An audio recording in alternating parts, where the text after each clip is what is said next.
Alright, Shalom. First and foremost, I want to give all praises, honor, and glory unto Yahweh, Ba'ashem Yahushai, Ba'ashem Rachak, Wadash. The bond is been to the apostles and elders at Great Millstone who rule well and taught us this 100% truth. Much peace and blessings be unto you. Hopefully, we'll let out the pushing out this word of thought, truth, and sincerity. To all you arguments, say Shalom. On the accurate eye from the servants Yahweh, Yahushai can't, coming in with a quick video off in the book of Amos, the 9th chapter, verse 8. And it is pursuant to a cherry video I uploaded, this past Tuesday, and that was the third ever cherry that I saw in this lifetime. The first time I saw a cherry, which was actually two of them, I didn't get a chance to record it since it was really fast. But this one, I was able to record it, but just want to get a couple precepts out pursuant to that point. In the book of Amos, 9th chapter, verse 8, and it reads, "Now this ultimately going to the northern kingdom back in the ancient world, the northern kingdom of, Israel basically being the so-called native and Latin tribes, all right, because Jake was wicked as fuck back then and considered a no people. They were that sinful kingdom, all right, northern and southern kingdom. The key word is kingdom, but you could also apply it to modern day Babylon the Great, aka America as they call it. So it reads in verse 8, "Behold, the eyes of the Lord Yahweh are upon the sinful kingdom, and those eyes, are the chariots, In case in point, the chariots. But inside those chariots, there are the angels, all right? So the angels are also the eyes of the Lord, and there's a difference between, man and angel, which ultimately we're both messengers, all right? We're all angels, we're angels in the flesh, and even Paul made that point in Galatians, the 4th chapter, verse 14 or 16, if I'm mistaken, either one of those two verses. It makes the point that you have received me as an angel of Yahweh, because that word messenger, it's like that word angel basically means messenger, and we're the messengers, of the Lord unto you. All right, as a matter of fact, just like how the angels, give the report every millisecond to the Heavenly Father, Yahweh Ba'ashem Yahushai, through Yahweh Shai Mashiach. All right, we're also giving in the report to the powers by way of these lessons, One of the Akim, a while back made the mention that Yahweh Shai, hey, be watching this video, through the Spirit, But going on, it says he has the Lord Yahweh upon the sinful kingdom, all right? We being, that being the angels in the chariots, look, above, they're upon. All right, you see them in the sky round about all the time. And look at the statistics, and you always see the majority of them, comprised mostly here in this place, man. All right, you can see them in dense cities, all right, the forefronts of every major capital, so like every major, country, all right, that being the capital, such as Moscow, populous cities like Sydney, South Africa, South America, various countries, but they're most prominent, so like they're most prominent in Babylon the Great, and the reason as to why is because that's a fulfillment of prophecy. All right, judgment's about getting ready to come forth, And that was in the book of Revelation, if I can find it. In the book of Revelation, the 6th chapter, verse 5, and it reads, "And when you open the third seal, I heard the third beast say, Come and see, and I behold, and lo, a black horse, and he that sat on him had a pair of balances in his hand." Yeah, basically coming to the future judgments at hand, primarily taking place in this place, Babylon the Great. Why? Because the Lord's about to destroy this bitch off of the planet Earth. All right, and it's about due time it happens, because we've been waiting, we've been living on borrowed time, and that time is up now. So going back, it says, "And I will destroy it," all right, proving the point that the Lord's about, basically rip the face, of America off the face of the planet Earth. So, and I will destroy it from off the face of the earth. You see? And that word destroy, just a simple definition of it would be, it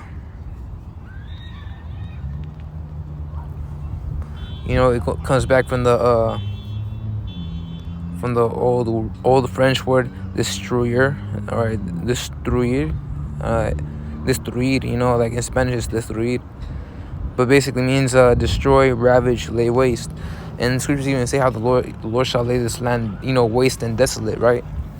Or after those ICBMs hit. But also what's going to take place that these chariots are going to shoot their shots, they're going to shoot the lasers, chariot lasers onto this place. So going on, it says, saving that I will not utterly destroy the house of Jacob, saith the Lord.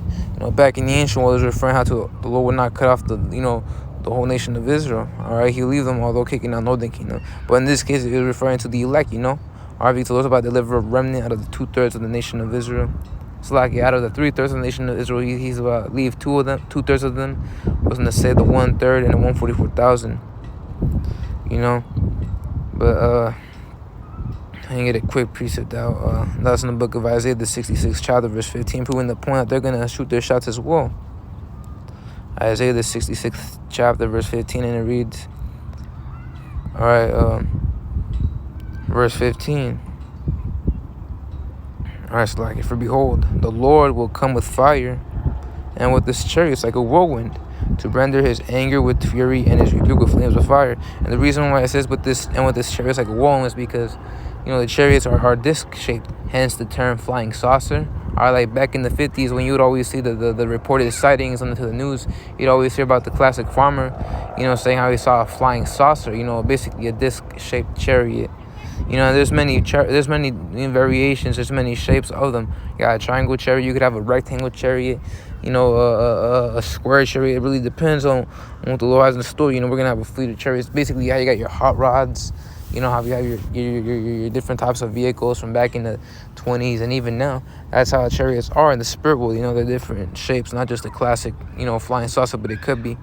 But he saw a flying saucer, which disc-shaped chariot, and it was spinning in circles like a whirlwind. Which, if you look at a whirlwind, it's like for the background noise, but that word whirlwind means a column of air moving rapidly around and around in a cylindrical or funnel shape. Basically looking like a tornado, if you will.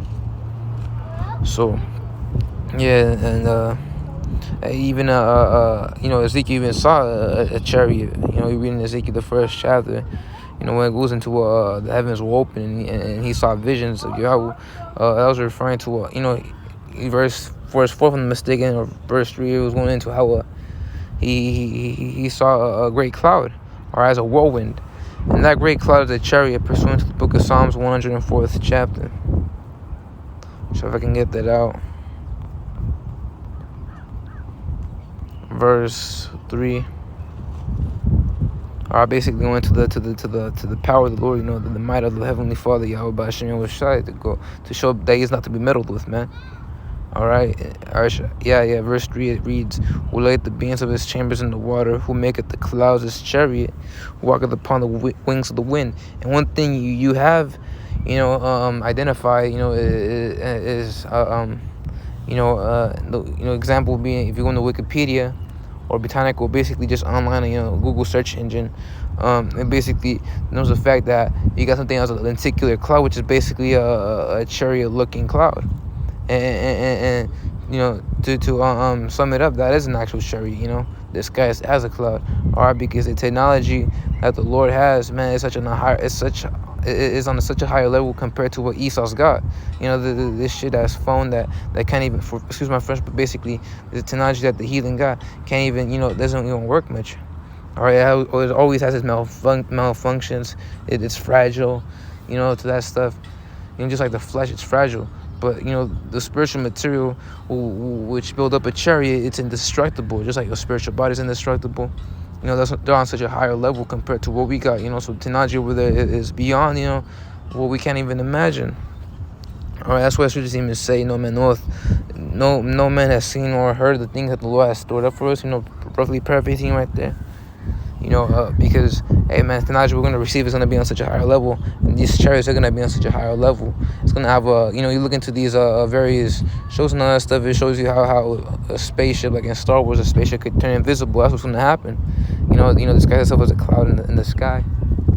So these things all add up. But with that being said, this video was edifying. And to the next one I say shalom.